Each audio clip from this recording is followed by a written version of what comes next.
Hello दोस्तों, कैसे हो सभी लोग। आई होप आप लोग सभी बहुत अच्छे होंगे एंड स्वागत है आप सभी का गवर्नमेंट एजुकेशन में। आज की क्लास आपकी होने वाली है क्लॉक पे, जिसमें एमपी प्लस कांस्टेबल में अभी पूछे जा रहे हैं कि आपको जल प्रतिबिंब निकालने को कहा जा रहा है, दर्पण प्रतिबिंब निकालने को कहा जा रहा है कि उसका टाइम कितना होगा। तो बहुत ही आसान भाषा में मैं आपको समझाने वाला हूँ, आप जिंदगी भर नहीं भूले वो वैल्यू भी आपको कैसे याद रखनी है वो भी मैं आपको ट्रिक बताने वाला हूँ। ओके, क्योंकि आपको वैल्यू अलग अलग मिलेंगी, जल में अलग मिलेगी, दर्पण में अलग मिलेगी। ओके, अब यहाँ पर आप एक घड़ी देख रहे हो, इसमें कितना बज रहा है, 10:10 हो रहा है इस घड़ी में। वहाँ पर आपको टाइम लिखा मिलेगा।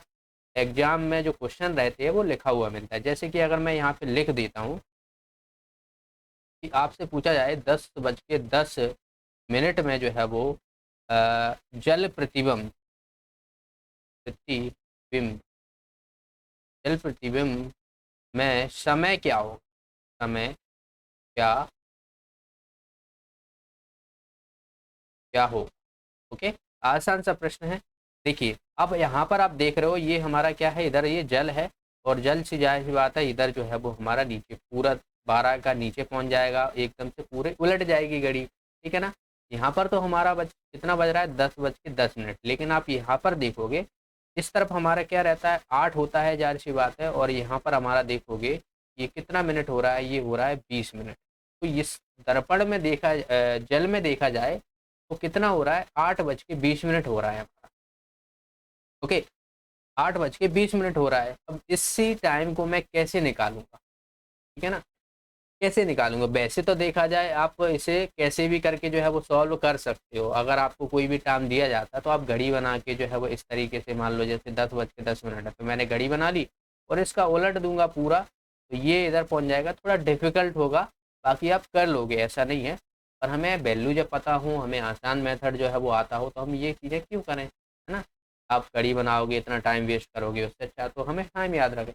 आपको करना क्या है, जब भी आपको जल का कहा जाए तो आपको एक वैल्यू याद रखना है, 6:30 या फिर 18:30। सेम ही है, आप जब रेलवे टाइम देखते हो तो उसमें जो ट्रेनें चलती हैं, ट्रेन की जो टाइमिंग होती है उसमें हमारा पूरा 24 आवर्स रहता है। ठीक है, हम जनरली जो फॉलो करते हैं घड़ी उसमें 12 घंटे का ही टाइम रहता है। भाई 12 बजेंगे तो उसके बाद 13, 14, 15, 16, 17, 18, इस तरीके से 24 घंटे होते हैं। ये हमारा रेलवे का टाइम रहता है, बस वही चीज़ें मैंने लिखी है। अब आपको करना क्या है, यहाँ पर आप जो देख रहे हो 10:10, तो इसमें से आपको घटाओगे 6:30 से, थोड़ा आपको डिफिकल्ट होगा कि भाई 6:30 में कैसे घटा सकता हूँ, इसीलिए मैंने ये वाली वैल्यू लूँगा। 18:30 है और इसमें से मैं घटा दूंगा 10:10। वही घटा दो, यहाँ पर आप देखोगे ये हो जाएगा 20 मिनट बचेगा और यहाँ पर हमारा बचेगा 8 घंटे। आप देखिए, जो कि मैंने घड़ी के माध्यम से आपको समझाया वो हमारी वैल्यू आ गई है 8:20। आसान था। अगला क्वेश्चन और देखते हैं और अच्छे से समझ में आएगा। अब यहाँ पर आप देख रहे हो ये टाइम दिया हुआ है, इसे आप 2 बज के ये 50 मिनट मत समझ ले, अभी 2 बजा नहीं है, इस तरफ है घड़ी, इस तरफ पहुंच जाएगी तब होगा। ठीक है, तो टाइम वहाँ पर लिखा मिलेगा, तो आपको बिल्कुल भी फिक्र करने की जरूरत नहीं। दरअसल इस घड़ी में जो बजा हुआ है वो बजा हुआ है 1:50, यानी 2 नहीं बजा हुआ, इतना बजा हुआ। और इसका हमें क्या निकालना है, जल प्रतिबिंब में टाइम निकालना।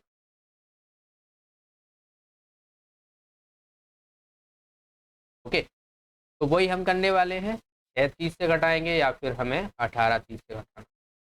अब यहाँ पर आप देखोगे हमें 1:50 है, तो मैं इसी में से घटा सकता हूँ, ज़्यादा कुछ करने की ज़रूरत है नहीं। ठीक है, तो इसी में से घटा देता हूँ 1:50।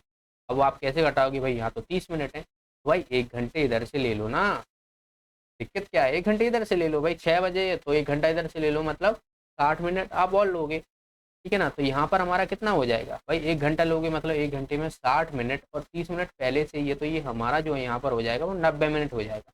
90 मिनट में से जब आप 50 मिनट घटाओगे तो कितना बचेगा, 40 मिनट। बाकी का यहाँ पर हमारा कितना बचा था, 5 बचा था, तो 5 में से 1 जाएगा तो 4। 4:40 इसका समय आएगा जल प्रतिबिंब में। देख लेते हैं भाई, देखिए ये जल प्रतिबिंब है, यहाँ पर हमारा क्या होना चाहिए, 4 होना चाहिए। और यहाँ पर आप देखिए ये इस तरफ आ रही है घंटे की घड़ी, तो यहाँ पर 30 होता है और ये 10 मिनट और है, 40 हो जाएगा। समझ में आया। इस तरीके से ये दोनों वैल्यू आपको याद रखना है। तो ये तो हमारा हो गया, कोई भी वैल्यू आप ले लो, खुद भी मन से सोच लो, आप बस ये वैल्यू याद रखना है बस, ठीक है। अब हम बात कर लेते हैं दर्पण की। दर्पण है, दर्पण हमारा इस तरफ रखा हुआ है भाई। दर्पण हम क्या रखते हैं, दीवार पे रखते हैं। अब इसमें आप देखोगे हमारा कितना हो रहा है, 10:10 हो रहा है, ठीक है, 10:10 हो रहा है। और इसमें हमें निकालना है दर्पण में प्रतिबिंब का समय, ठीक है। दर्पण लिखने की जरूरत नहीं है, ठीक है। अब दर्पण में आप देखोगे यहाँ पर इस तरफ जो है वो घंटे की सुई पहुँच गई है, इधर जो है वो मिनट की सुई पहुँच गई है। तो यहाँ पर तो हमारा 2 होना चाहिए, ठीक है। और यहाँ पर ये कितने मिनट होना चाहिए, 30, तो ये हो रहा है 40, 50, तो 50 मिनट यहाँ होना चाहिए कि नहीं होना चाहिए, 2:50 आना चाहिए इसका आंसर वैसे देखिए। चलिए अब इसका हमें क्या करना है, हमें याद रख लेना है इसमें 12 बजे में से घटाना है कोई भी आपको दर्पण प्रतिबिंब में अगर आपको समय निकालने को कहा जाए, बस इसमें से हम घटा देते हैं। तो देख लेते हैं भाई यहाँ पर हमें, अब इधर तो 10 मिनट है, इधर 0 है, तो भाई 1 घंटा इधर से ले लो ना, 60 मिनट, तो ये हो जाएगा हमारा 50, ठीक है। और यहाँ पर 11 बचा था, तो 1:50 हमारा ये, भाई 11 में से 10 गया, 1:50 जो है वो इसका आंसर हो जाएगा। अच्छा यहाँ पर 2 मैं बोल रहा था, 2 नहीं होगा क्योंकि ये पूरा अभी बजा नहीं है, ये समझ रहे हो, पूरा भी बजा नहीं है। ये घड़ी में कन्फ्यूजन हो सकती है, लेकिन वहाँ पर आपको वैल्यू दी जाएगी 10 मिनट, 10:10 दिया हुआ है, तो दर्पण में इसका समय क्या होगा, तो 1:50 होगा। समझ में आया। अगला क्वेश्चन देख लेते हैं। इसमें भी हमें क्या करना है, ये दर्पण दिया हुआ है हमारा, ठीक है। टाइम मैं आपको बता देता हूँ, इसमें जो है वो 1:50 ठीक है। घड़ी आप छोड़िए, घड़ी में आपको कन्फ्यूज, वो मैंने आपको बताने के लिए इसलिए रखा है ताकि दर्पण में क्या है एकदम से वैल्यू उलट जाती है पूरी। तो हमें क्या दर्पण दिया हुआ है, तो दर्पण मैंने आपको बताया था कि 12 बजे में से घटाना है, 1:50 इधर जाएगा, तो ये 60 मिनट ये हो जाएगा, 50 यानी 10 मिनट ये हो जाएगा, 11 यहाँ पर बचा है ना, तो ये हो जाएगा 10:10। देखोगे यहाँ पर हमारा क्या हो रहा है, ये 10 है और ये 10 है, 10:10 हमारा इसमें हो रहा है, लेकिन हमारा जो वास्तविक घड़ी है उसमें 1:50। समझ में आ गया, बहुत आसान है। अब आप बोलिए ये क्वेश्चन है, इस क्वेश्चन का आपको आंसर बताना है। इसमें मैं आपको बता दूं कि टाइमिंग हुआ क्या है, ये अभी पूरी तरीके से 3 नहीं बजा हुआ है यहाँ पर, ओके।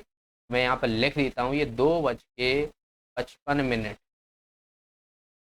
मिनट है।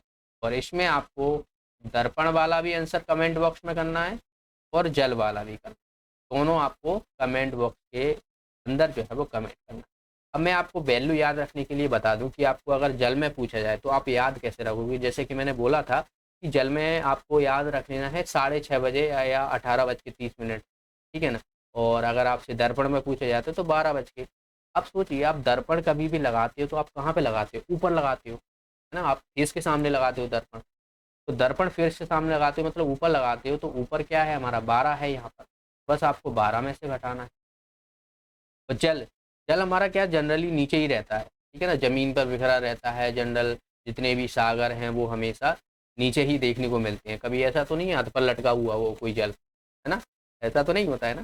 तो नीचे वाला मतलब 6:30 कर लेना, बस इसमें 30 मिनट आपको याद रख लेना है, बाकी 12 बस इसमें याद, और 18:30 इसी का जो है वो फॉर्म है। समझ में आया। तो ये याद रख सकते हो, कोई दर्पण है तो 12, जल है तो 6:30, ये दोनों 2:55 में दर्पण में और जल में कितना प्रतिबिंब होगा, ये आपको कमेंट बॉक्स में बताना है कि कितना समय है।